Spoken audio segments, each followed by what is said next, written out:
भगवान हमारा साथी है, हम उनके संग संग रहते हैं, वो अपने संग संग रहते हैं। जैसे दीपक में बाती है, भगवान हमारा साथी है।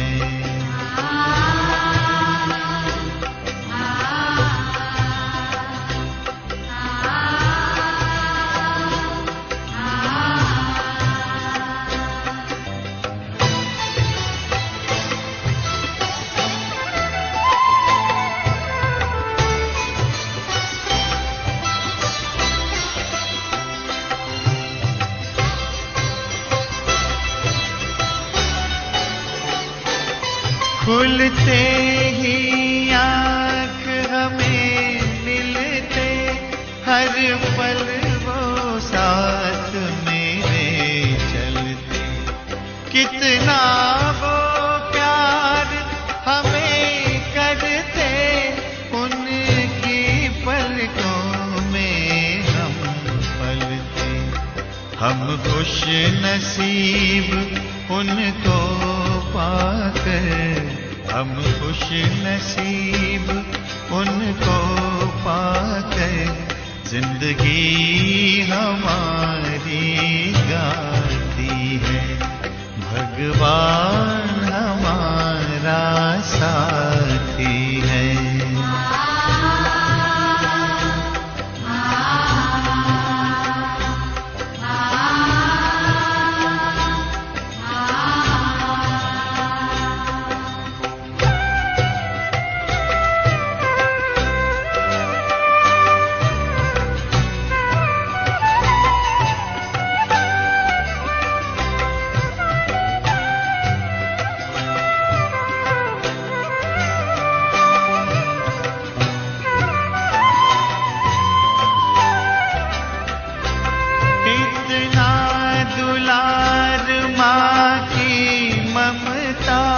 हम प्यार पिता का पाते हैं, शिक्षा देते, रक्षा करते, अपना सर्वस्व लुटाते हैं।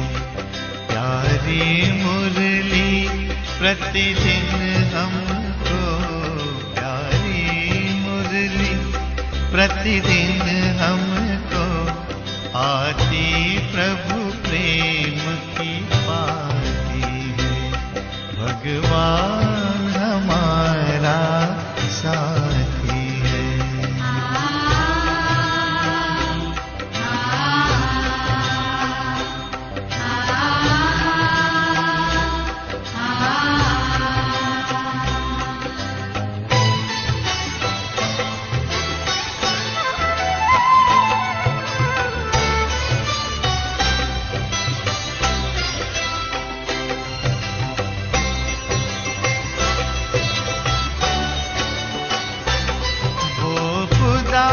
दोस्त है खिदमत में, हाजिर है हजार भुजाओं से।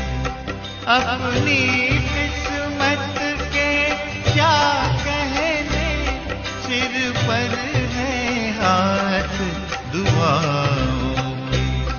ऐसा साथी किसका होगा, ऐसा साथी किसका होगा, ये सोच आँख भर आती है। भगवान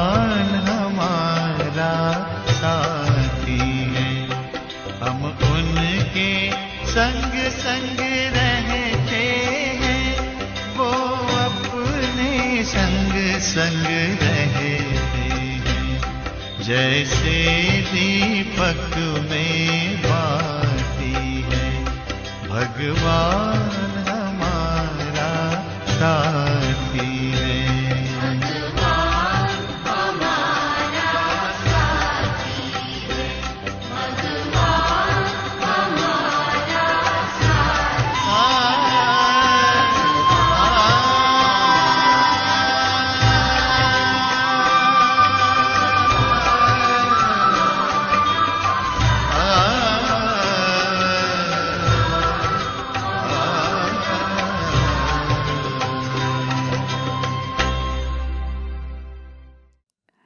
ओम शांति। शिव बाबा हमारा माता पिता बंधु सखा स्वामी सतगुरु शिक्षक सब कुछ है। साथ साथ दो और गहरे संबंध हमारे बाबा के साथ हैं, एक साजन का और एक सर्जन का, क्योंकि हम आत्माएं शिव बाबा की सजनी भी हैं, शिव की शक्तियाँ भी हैं। इसलिए बाबा नहीं चाहते कि इस दुनिया के अंदर इस दुख धाम में रहते हुए हम दुखी हों, और इसीलिए बाबा हमें देह से न्यारा होने का पाठ पढ़ाते हैं। और बाबा सर्जन भी है, क्योंकि बाबा को पता है कि हम आत्माएं विकर्म करते करते विकारों के वशीभूत इन कर्मेंद्रियों द्वारा कर्म कराते कराते बहुत रोगी बन गई हैं। अंतर आत्मा भी रोगी बन गई है ना। आत्मा में भी विकार है और आत्मा जिस शरीर में है वो भी रोगी बन गया है। इसलिए बाबा जब आते हैं सुप्रीम सर्जन के रूप में, वैद्यनाथ के रूप में, तो हमारे सब रोग खत्म कर देते हैं। हमें एक जन्म नहीं, अभी तो जन्म जन्मांतर के लिए निरोगी बना देते हैं। तो कैसे बाबा अपने विभिन्न संबंध हम बच्चों के साथ निभाते हैं, आज की मुरली बहुत ही ध्यान से हम सुनेंगे और समझेंगे। आज है 5 नवंबर 2025। बाबा के मधुर महावाक्य हैं, मीठे बच्चे, यह सारी दुनिया रोगियों की बड़ी हॉस्पिटल है। बाबा आए हैं सारी दुनिया को निरोगी बनाने। प्रश्न है, कौन सी स्मृति रहे तो कभी भी मुरझाइश व दुख की लहर नहीं आ सकती है? उत्तर है, अभी हम इस पुरानी दुनिया, पुराने शरीर को छोड़ घर में जाएंगे, फिर नई दुनिया में पुनर्जन्म लेंगे। हम अभी राजयोग सीख रहे हैं राजाई में जाने के लिए। बाप हम बच्चों के लिए रूहानी राजस्थान स्थापन कर रहे हैं। यही स्मृति रहे तो दुख की लहर नहीं आ सकती। आज का गीत है, तुम्ही हो माता पिता तुम्ही हो बंधु सखा तुम्ही हो।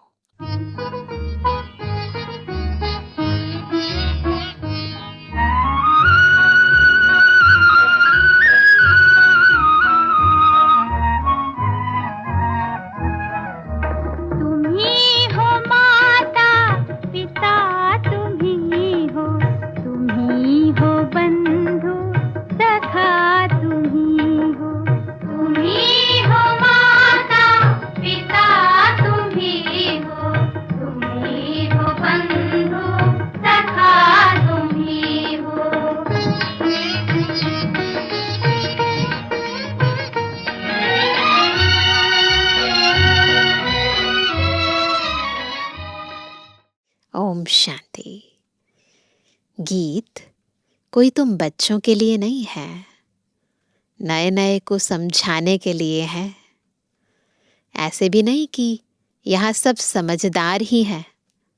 नहीं, बेसमझ को समझदार बनाया जाता है। बच्चे समझते हैं, हम कितने बेसमझ बन गए थे। अब बाप हमको समझदार बनाते हैं। जैसे स्कूल में पढ़कर बच्चे कितना समझदार बन जाते हैं। हर एक अपनी अपनी समझ से बैरिस्टर, इंजीनियर आदि बनते हैं। यह तो आत्मा को समझदार बनाना है। पढ़ती भी आत्मा है शरीर द्वारा, परंतु बाहर में जो भी शिक्षा मिलती है वह अल्पकाल के लिए शरीर निर्वाह अर्थ। भल कोई कन्वर्ट भी करते हैं, हिंदुओं को क्रिश्चियन बना देते हैं। किस लिए? थोड़ा सुख पाने के लिए, है ना। पहले ऐसे करते थे, धर्म परिवर्तन करने के लिए उन्हें फिर लोभ देते थे, लालच देते थे पैसों का या नौकरी का। तो लालच के कारण भी कई लोग अपना धर्म जो है परिवर्तन कर देते हैं। तो बाबा कहते हैं पैसे, नौकरी आदि सहज मिलने के लिए, आजीविका के लिए। अब तुम बच्चे जानते हो, हमको पहले पहले तो आत्म अभिमानी बनना पड़े। यह है मुख्य बात, क्योंकि यह है ही रोगी दुनिया। ऐसा कोई मनुष्य नहीं जो रोगी नहीं बनता हो। कुछ ना कुछ होता ज़रूर है, किसी को तन का, किसी को मन का, किसी को धन, किसी को संबंध संपर्क का, कुछ ना कुछ होता ज़रूर है। यह सारी दुनिया बड़े ते बड़ी हॉस्पिटल है, जिसमें सब मनुष्य पतित रोगी हैं। आयु भी बहुत कम होती है, अचानक मृत्यु को पा लेते हैं, काल के चंबे में आ जाते हैं। यह भी तुम बच्चे जानते हो। तुम बच्चे सिर्फ भारत की नहीं, है ना, केवल भारत की ही नहीं, सारे विश्व की सर्विस करते हो। हम कौन है? विश्व सेवाधारी। तो केवल भारत की ही नहीं करते, सारे विश्व की सेवा करते हैं गुप्त रीति। मूल बात है कि बाप को कोई नहीं जानते। मनुष्य होकर और पारलौकिक बाप को नहीं जानते, उनसे प्यार नहीं रखते। अब बाप कहते हैं मेरे साथ प्यार रखो। मेरे साथ प्यार रखते रखते तुमको मेरे साथ ही वापस चलना है। बस बाबा को प्यार करते रहो। बस उस प्यार करते करते, बाबा के प्यार में समाते समाते पता ही नहीं चलेगा कि कब हमारी गति सदगति हो जाएगी, हम कब वापस चले जाएंगे, फिर सतयुग में भी आ जाएंगे। बस प्यार करो बाबा को। जब तक वापस चलो तब तक इस छिछी दुनिया में रहना पड़ता है। पहले पहले तो देह अभिमानी से देही अभिमानी बनो, तब तुम धारणा कर सकते हो और बाप को याद कर सकते हो। अगर देही अभिमानी नहीं बनते तो कोई काम के नहीं। देह अभिमानी तो सब हैं, सब बॉडी कॉन्शियसनेस में है। तुम समझते भी हो कि हम आत्म अभिमानी नहीं बनते, बाप को याद नहीं करते, तो हम वही हैं जो पहले थे। ये बात बहुत इम्पॉर्टेंट है कि अगर हम आत्मिक स्थिति का अभ्यास भी नहीं कर रहे हैं, उस स्थिति में रहकर कर्म नहीं कर रहे हैं, तो हम वैसे ही हैं जैसे पहले थे। परिवर्तन ही नहीं हुआ है, क्योंकि पहला पार्ट ही है कि हम देह नहीं आत्मा है। तो बाबा कहते हैं मूल बात ही है देही अभिमानी बनने की, न कि रचना को जानने की, है ना। क्रिएशन को जानना वो सेकेंडरी है, लेकिन इम्पॉर्टेंट है सोल कॉन्शियस स्टेज। गाया भी जाता है रचता और रचना का ज्ञान। ऐसे नहीं कि पहले रचना फिर रचता का ज्ञान कहेंगे, नहीं। क्या कहते? रचता और रचना का ज्ञान। पहले क्रिएटर फिर क्रिएशन नहीं, पहले रचता वही बाप है। कहा भी जाता है हे गॉड फादर, वह आकर तुम बच्चों को आप समान बनाते हैं। बाप तो सदैव आत्म अभिमानी है ही। बाबा तो बॉडी में आते ही नहीं है, सदा सोल कॉन्शियस है, इसलिए वह सुप्रीम है। बाप कहते हैं मैं तो आत्म अभिमानी हूँ। जिसमें प्रवेश किया है उनको भी आत्म अभिमानी बनाता हूँ। इनमें प्रवेश करता हूँ इनको कन्वर्ट करने, क्योंकि यह भी देह अभिमानी थे। इनको भी कहता हूँ अपने को आत्मा समझ मुझे यथार्थ रीति याद करो। ऐसे बहुत मनुष्य हैं जो समझते हैं आत्मा अलग है, जीव अलग है। आत्मा देह से निकल जाती है तो दो चीज़ हुई ना। बहुत सारे लोग हैं ना, दुनिया में जो गीता है उसमें भी यही लिखा हुआ है। बाप समझाते हैं तुम आत्मा हो। बाबा केवल कहते नहीं हैं, समझाते हैं, ये समझ देते हैं, इस कॉन्शियसनेस में टिकाते हैं। आत्मा ही पुनर्जन्म लेती है, आत्मा ही शरीर लेकर पाठ बजाती है। बाबा बार बार समझाते हैं अपने को आत्मा समझो। इसमें बड़ी मेहनत चाहिए।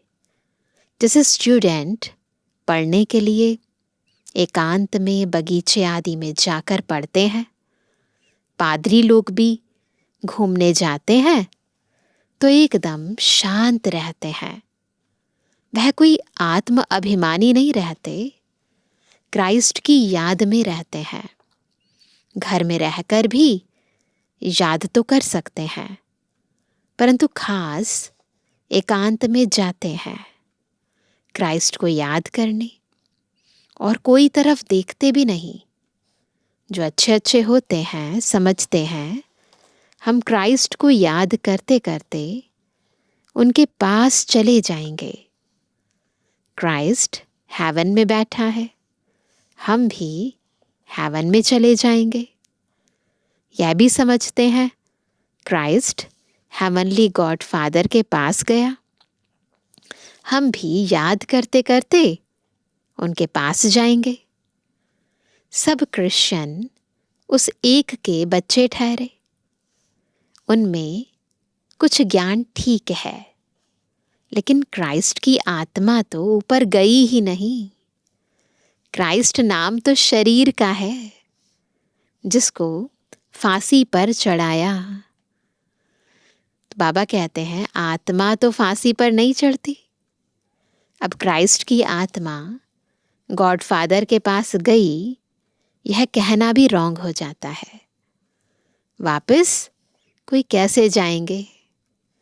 हर एक को स्थापना फिर पालना जरूर करनी होती है ना। कोई भी धर्म स्थापक की आत्मा सृष्टि रंगमंच पर आती है, धर्म की स्थापना करती है, फिर उसी धर्म में पुनर्जन्म लेती है उस धर्म की पालना के लिए।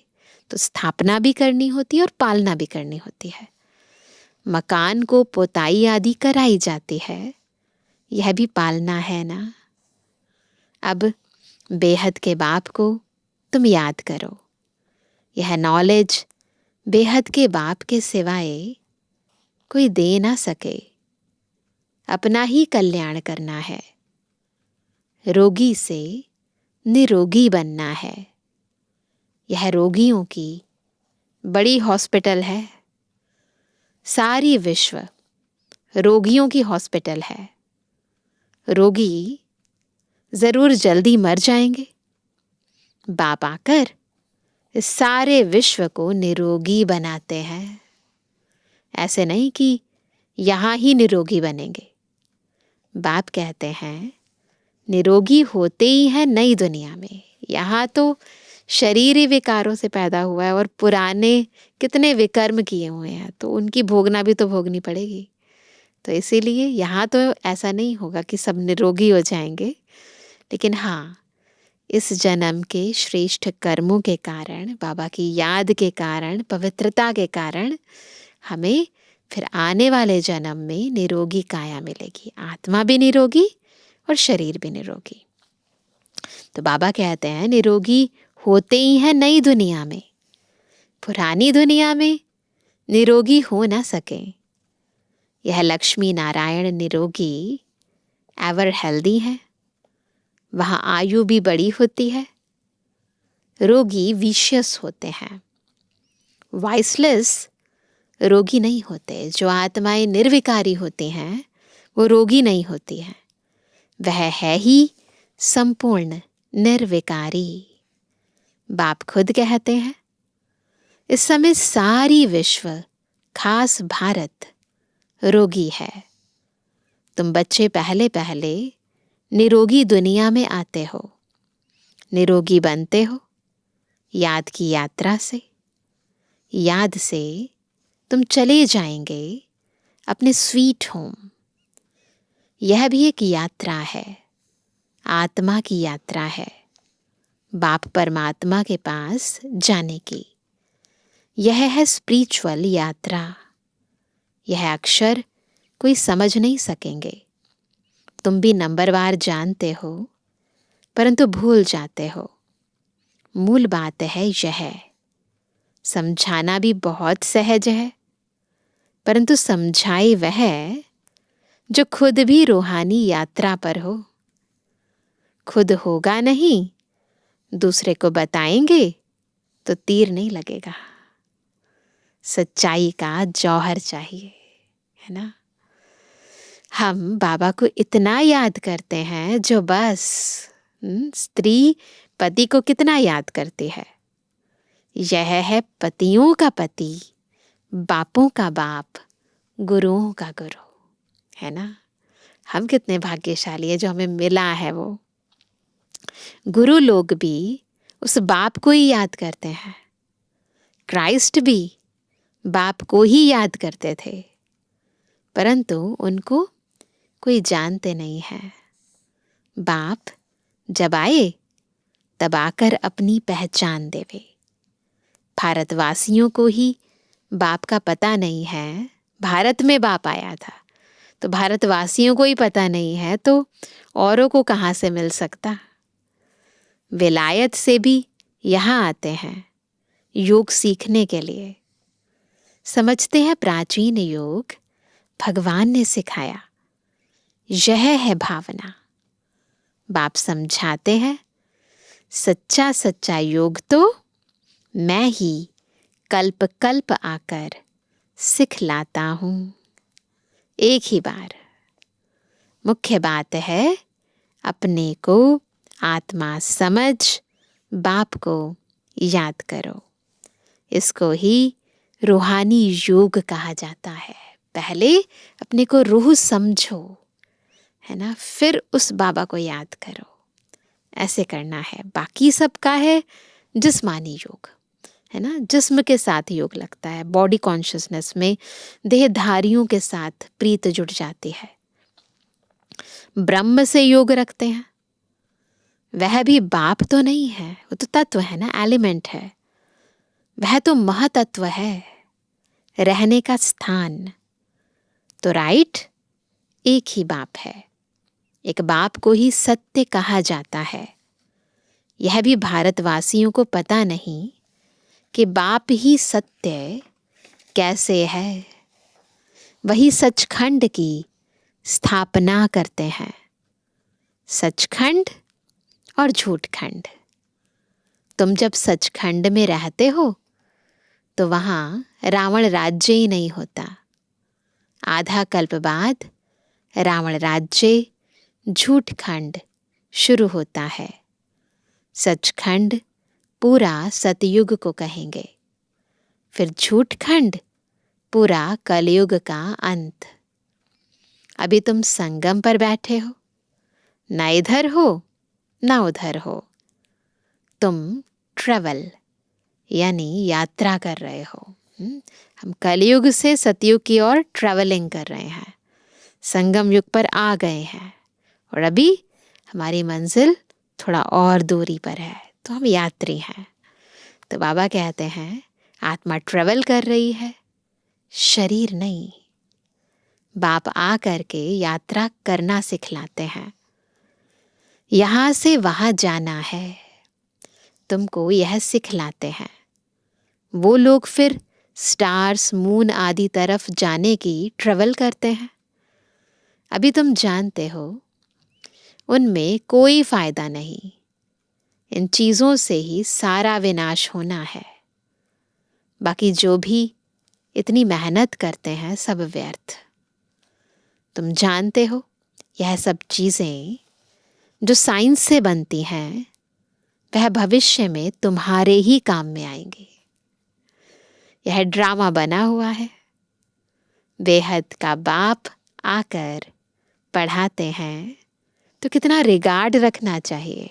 इतनी दूर से आते हैं बाबा हमें पढ़ाने के लिए, तो उस ज्ञान का भी रिगार्ड रखना चाहिए ना। तो कितने ध्यान से बैठकर मुरली सुननी चाहिए, है ना। और जो बाबा कहते हैं उसको जीवन में अमल में लाना चाहिए ना। टीचर का वैसे भी बहुत रिगार्ड रखते हैं, है ना। बाबा के टाइम में तो बहुत रिगार्ड रखते थे, हमारे टाइम में भी रखते थे। आजकल की जनरेशन तो देखो, है ना, अभी टीचर का इतना रिगार्ड नहीं रखते हैं। तो वह कहते हैं टीचर का वैसे भी बहुत रिगार्ड रखते हैं। टीचर फरमान करते हैं अच्छी रीति पढ़कर पास हो जाओ। ये शिव बाबा बेहद का टीचर भी फरमान करते हैं कि अच्छी रीति पढ़कर पास हो जाओ। अगर फरमान को नहीं मानेंगे तो क्या होगा ना। बाबा को थोड़ी ना कुछ मिलना है, हमारे ही नुकसान होना है, तो नापास हो जाएंगे।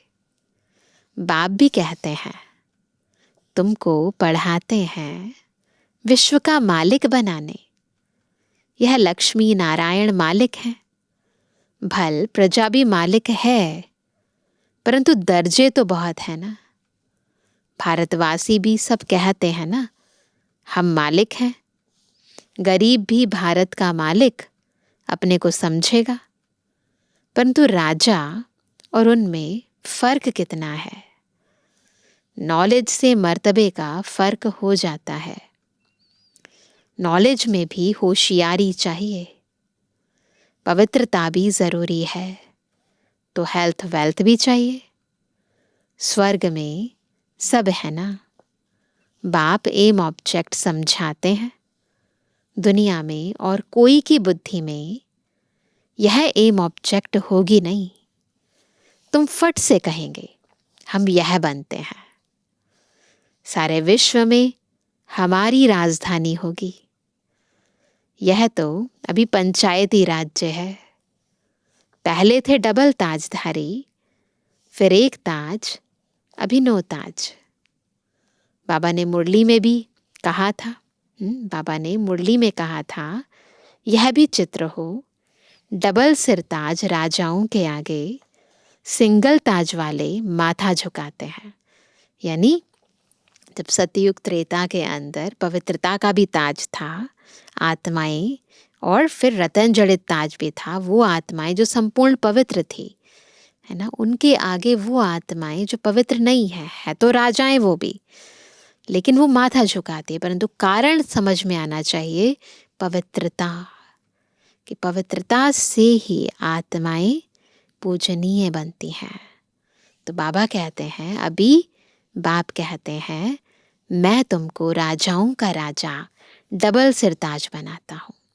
तो हमें बाबा डबल सिरताज बनाते हैं, पवित्रता का ताज भी, रत्न जड़ित ताज भी। वह है अल्पकाल के लिए, यह है 21 जन्मों की बात। पहली मुख्य बात है पावन बनने की, है ना। पवित्रता का ताज चाहिए ना, डबल ताज में बुलाते भी हैं कि आकर पतित से पावन बनाओ। ऐसे नहीं कहते कि राजा बनाओ। अभी तुम बच्चों का है बेहद का सन्यास। क्या करना है? बेहद का सन्यास। हद का सन्यास नहीं करना है, घर बार नहीं छोड़ना है, मन बुद्धि से त्याग करना है पुरानी दुनिया को, पुरानी बातों को। इस दुनिया से ही चले जाएंगे अपने घर, फिर हेवन में आएंगे। अंदर में खुशी रहनी चाहिए। जबकि समझते हैं हम घर जाएंगे फिर राजाई में आएंगे, फिर मुरझाइश, दुख आदि, यह सब क्यों होना चाहिए? हम आत्मा घर जाएंगी, फिर पुनर्जन्म नई दुनिया में लेंगी। बच्चों को स्थायी खुशी क्यों नहीं रहती है? हाँ, माया का ऑपोजिशन बहुत है, इसलिए खुशी कम हो जाती है। पतित पावन खुद कहते हैं, मुझे याद करो तो तुम्हारे जन्म जन्मांतर के पाप भस्म हो जाएंगे। तुम स्वदर्शन चक्रधारी बनते हो, जानते हो? फिर हम अपने राजस्थान में चले जाएंगे। यहाँ भिन्न भिन्न प्रकार के राजाएं हुए हैं। अब फिर रूहानी राजस्थान बनना है भी हम राजस्थान में ही, मधुबन भी राजस्थान में है, लेकिन अब हमें जाना है रूहानी राजस्थान में। तो बाबा कहते हैं स्वर्ग के मालिक बन जाएंगे। क्रिश्चियन लोग हेवन का अर्थ नहीं समझते हैं, वह मुक्ति धाम को हेवन कह देते हैं। ऐसे नहीं कि हेवनली गॉड फादर कोई हेवन में रहते हैं, नहीं, वह तो रहते ही हैं शांति धाम में। अभी तुम पुरुषार्थ करते हो पैराडाइज में जाने के लिए। यह फर्क बताना है। गॉड फादर है मुक्ति धाम में रहने वाला। हेवन नई दुनिया को कहा जाता है। फादर ही आकर पैराडाइज स्थापन करते हैं। तुम जिसको शांति धाम कहते हो, उनको वो लोग हेवन समझते हैं। यह सब समझने की बातें हैं। बाप कहते हैं नॉलेज तो बहुत सहज है। वैसे तो ज्ञान बहुत इजी है ना, तो नॉलेज तो बहुत सहज है। यह है पवित्र बनने की नॉलेज, मुक्ति जीवन मुक्ति में जाने की नॉलेज, जो बाप ही दे सकते हैं। जब किसको फांसी दी जाती है तो अंदर में यही रहता है, हम भगवान पास जाते हैं। फांसी देने वाले भी कहते हैं गॉड को याद करो। गॉड को जानते दोनों नहीं है।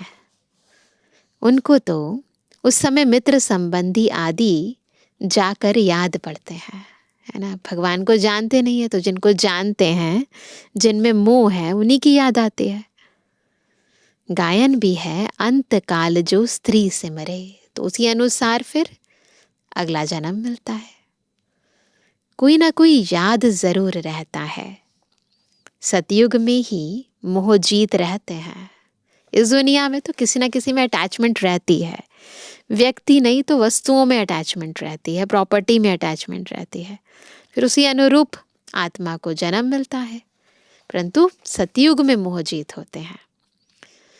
वहाँ जानते हैं एक खाल छोड़ दूसरी ले लेंगे। वहाँ याद करने की दरकार नहीं। इसलिए कहते हैं दुख में सिमरण सब करे, सुख में करे न कोई। यहाँ दुख है इसलिए याद करते हैं, भगवान से कुछ मिले। वहाँ तो सब कुछ मिला ही हुआ है। तुम कह सकते हो हमारा उद्देश्य है मनुष्य को आस्तिक बनाना, धनी का बनाना। अभी सब निधन के हैं, हम धन का बनते हैं, क्योंकि दुनिया में कोई बेहद के माता पिता को जानता ही नहीं है, तो निधन के हैं। और हम धन का बनते हैं क्योंकि हम माँ बाप को जानते भी हैं, मानते भी हैं और उनके साथ रहते भी हैं।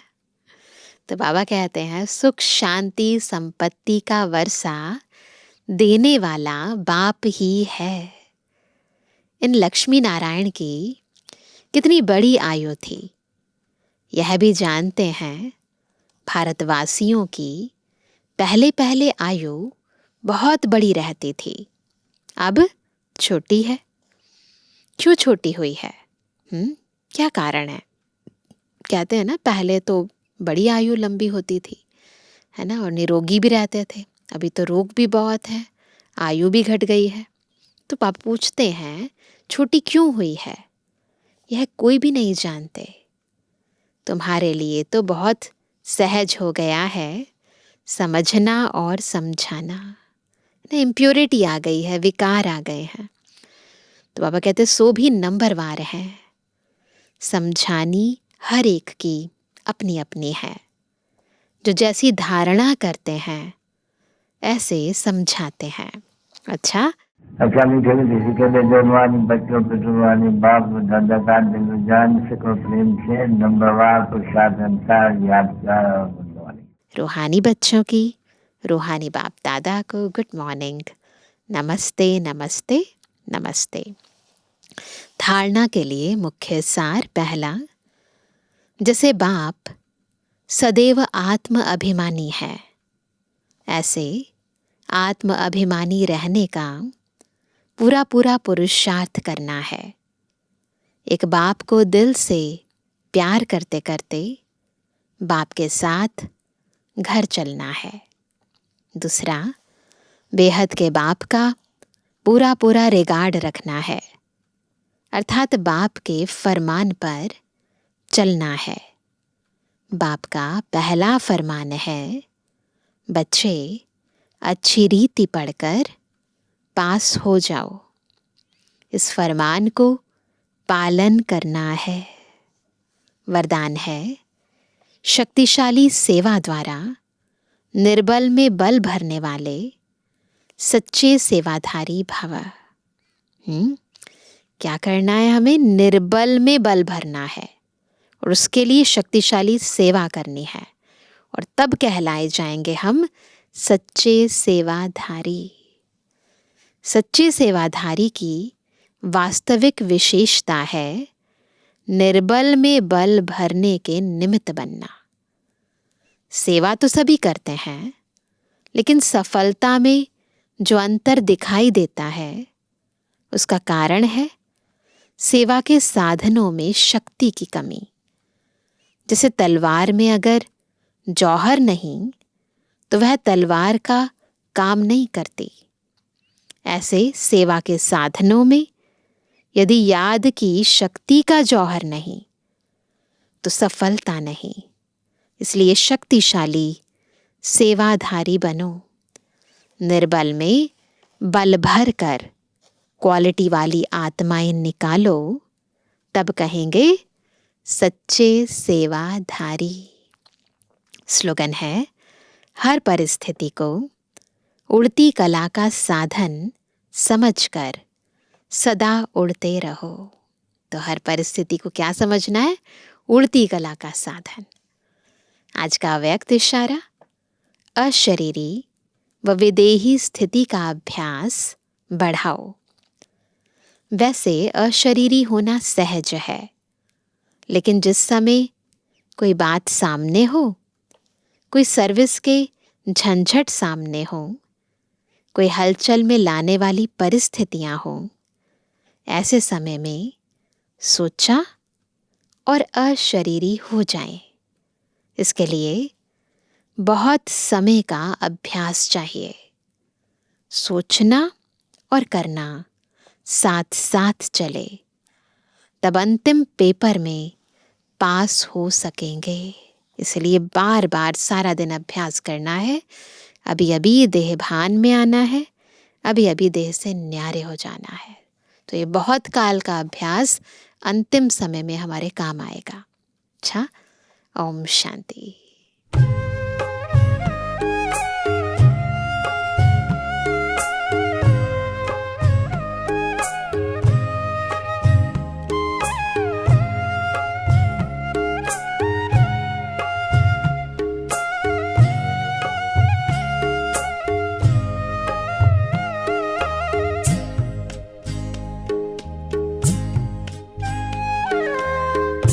हो गई है शाम, चलो लौट चले घर।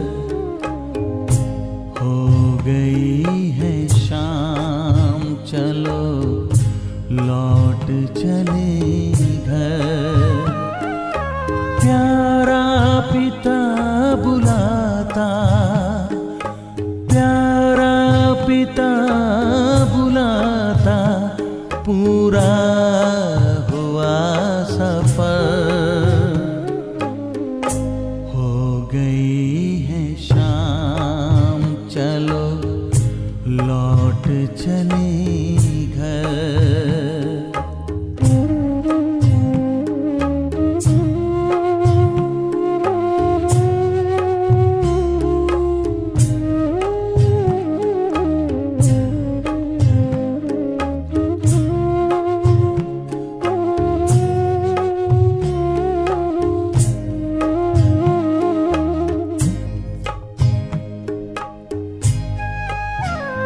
बड़ी शान से कभी हम घर छोड़ कर के निकले, माता पिता भी सारे दुनिया मेरा भूले, दुनिया मेरा भूले।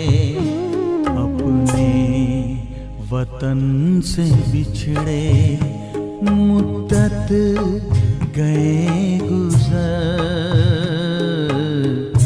हो गई है शाम।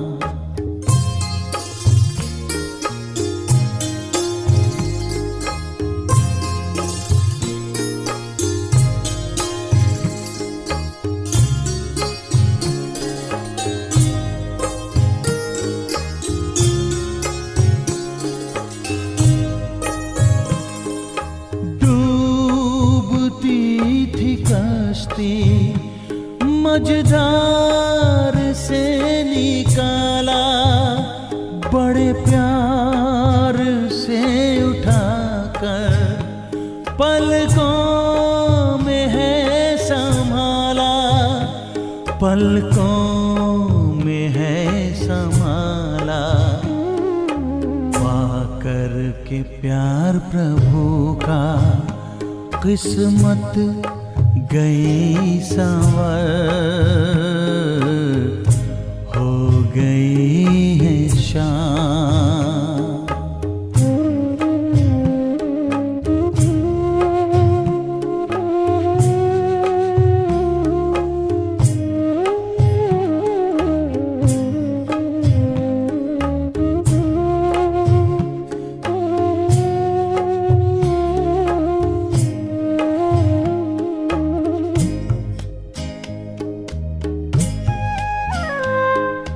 दिखता था दूर से जो कितना हंसी नजारा, सब देख लिया है हमने, अपना ही घर है प्यारा, अपना ही घर है प्यारा।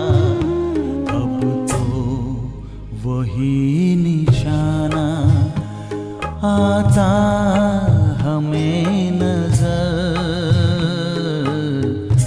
हो गई है शाम, चलो लौट चले घर। हो गई है शाम, चलो लौट चले घर। प्यारा पिता बुलाता, प्यारा पिता बुलाता, पूरा हुआ सफर। हो गई है शाम, चलो लौट चले घर।